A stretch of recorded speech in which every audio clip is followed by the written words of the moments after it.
Lu belum tidur, Ndra? Belum sih, gua habis belajar nih. Yaudah sih, gua ngeliatin doang. Besok gua bareng ya. Siap. Ya udah. Gua balik. Udah. Jadi ya. Indra, lu udah belajar belum? Iya nih, gua baru selesai belajar, gua barusan. Jangan lupa ya besok. Ya gua inget besok ada daskis kan. Iya, gua tahu besok buat. Ya udah, lu jangan kemalaman tidurnya. Ya udahlah. Gua selesai dulu ya, gua mau tidur dulu. Ya.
Agriculture is the cultivation of land and breeding of animals and plants to provide food, fiber, medicinal plants, and other products to sustain and enhance life.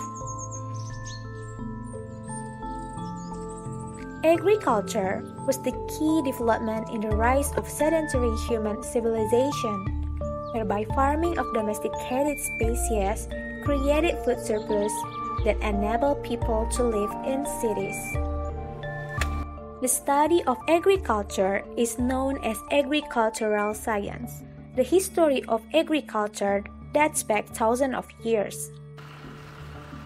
People gathered wild grains at least 105,000 years ago and began to plant them around 11,500 years ago before they became domesticated. Industrial agriculture, based on large-scale monoculture, has in the past century come to dominate agricultural output, though about 2 billion people worldwide still depend on subsistence agriculture.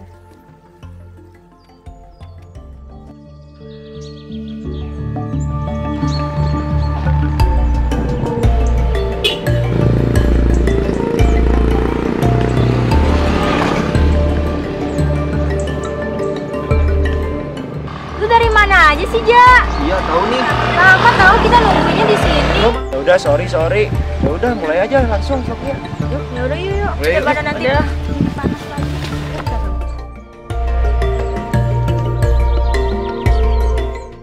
Halo, people. Nah, ketemu lagi nih sama kita pada kesempatan kali ini. Kita Akan membahas tentang pertanian dan cita vokasi. Nah, jadi kalian jangan lupa saksiin ya. Dan kami yakin nggak bakal buat bosan deh. Stay tune. tunggu dulu ya.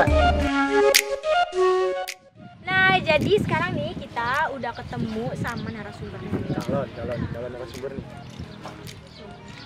Nah, sekarang langsung aja yuk kita Samperin. Yuk. buat ditanya-tanya. Yuk.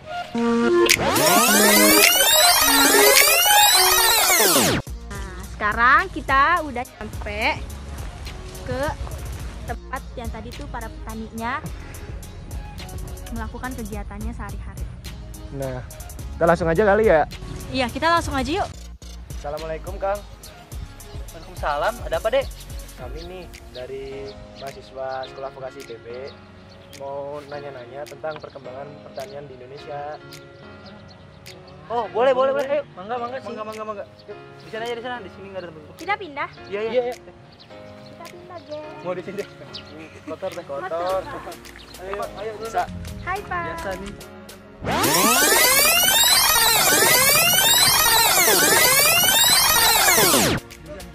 Iya, tapi bukannya di drama gak? Ya duduk di sini aja, Pak. Ya, kotor. Iya, enggak apa-apa.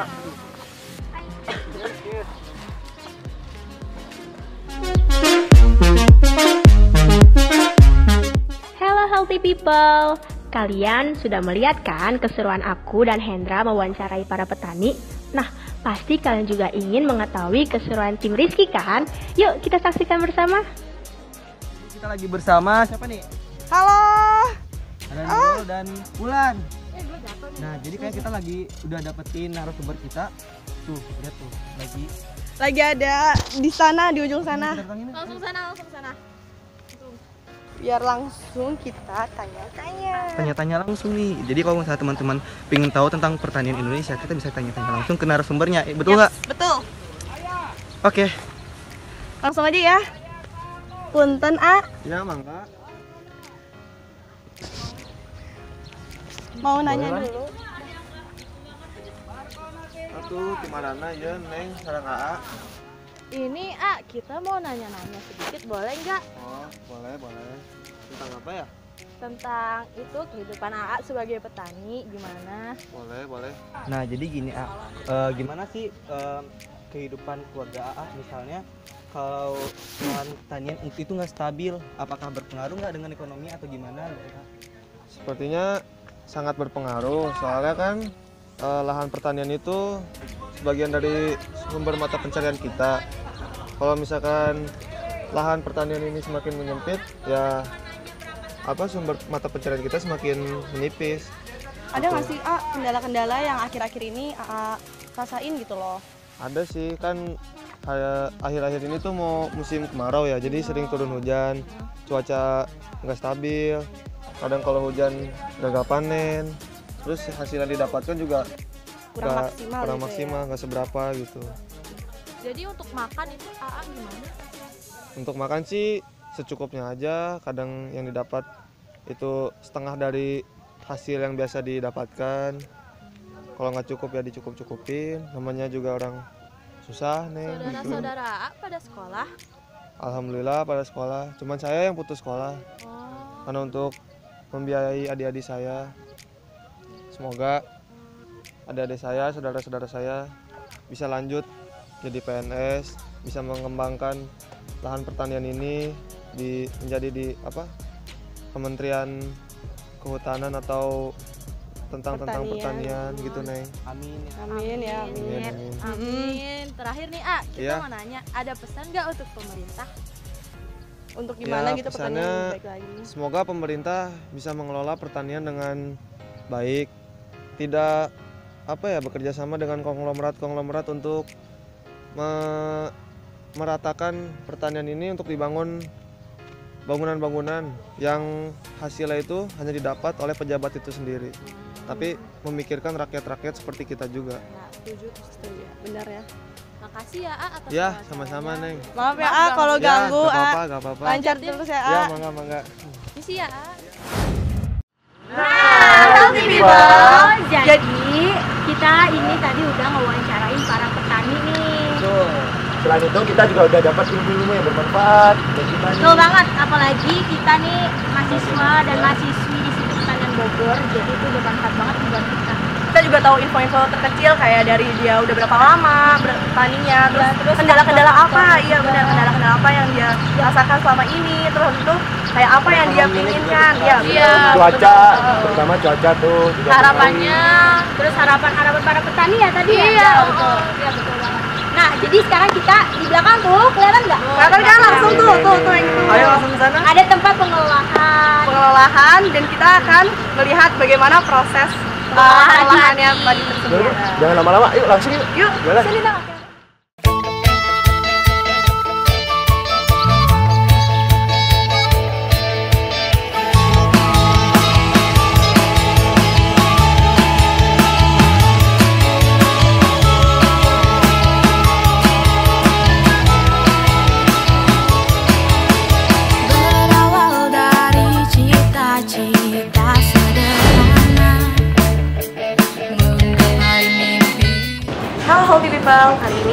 akan menjelaskan bagaimana cara penyimpanan suatu olahan makanan dengan baik. Restoran yang baik adalah restoran yang memiliki inventaris yang baik. Nah, kali ini saya akan menjelaskan bagaimana cara pengolahan suatu produk dengan penyimpanannya. Nah, kali ini saya akan menjelaskan tentang penyimpanan suatu produk olahan ikan. Proses penyimpanan yang baik adalah dengan di dalam ruangan pendingin dengan suhu sesuai SOP atau standar operasional produksi.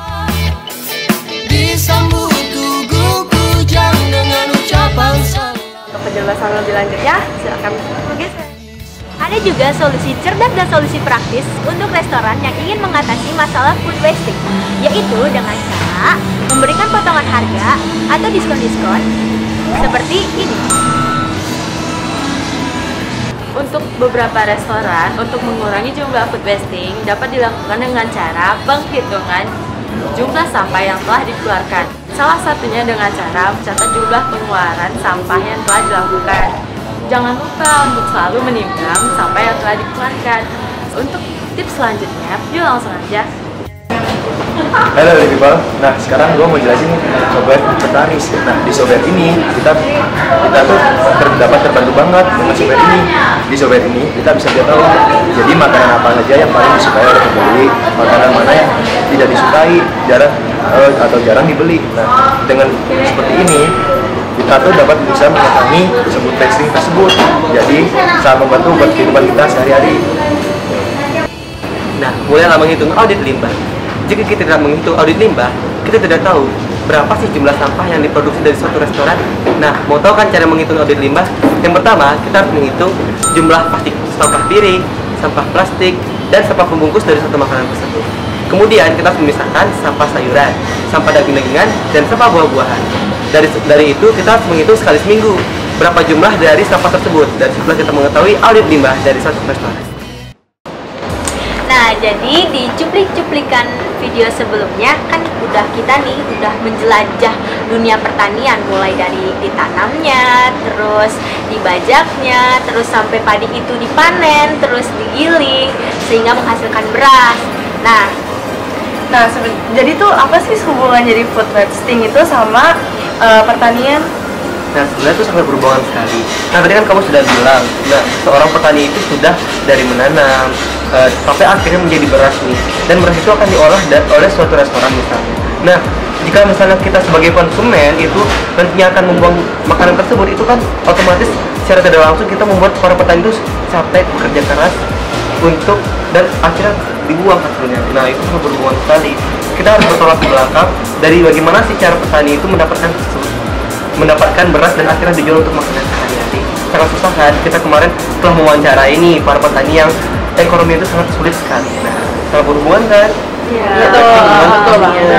Apalagi kan sekarang nih banyak buat kita nih ya yang termasuk orang mampu, kita mau beli ini, beli itu. Sedangkan di luar sana masih banyak orang yang nggak mampu. Jadi masa sih kita buang-buang makanan seenaknya padahal banyak yang mengharapkan makanan itu, gitu.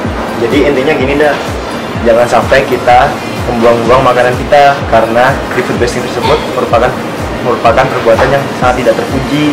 Jadi kita mulai sekarang kita harus pilih-pilih tuh makanan, juga kita menggunakan makanan seperlunya, jangan membuang-buangkan makanan lagi. Betul nggak teman-teman? Benar. Betul.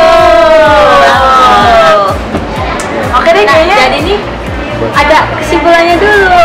Jadi nih kita dari mahasiswi dan mahasiswa Sekolah Vokasi Institut Pertanian Bogor menggalakkan untuk mengajak teman-teman sekalian untuk tidak melakukan food wasting dimanapun dan kapanpun, karena itu sangat balik lagi tidak terpuji tadi. tidak terpuji. Dan kita sangat melarang teman-teman nih buat lakukan food wasting karena bener-bener itu kayak nggak menghargai Jasa petani.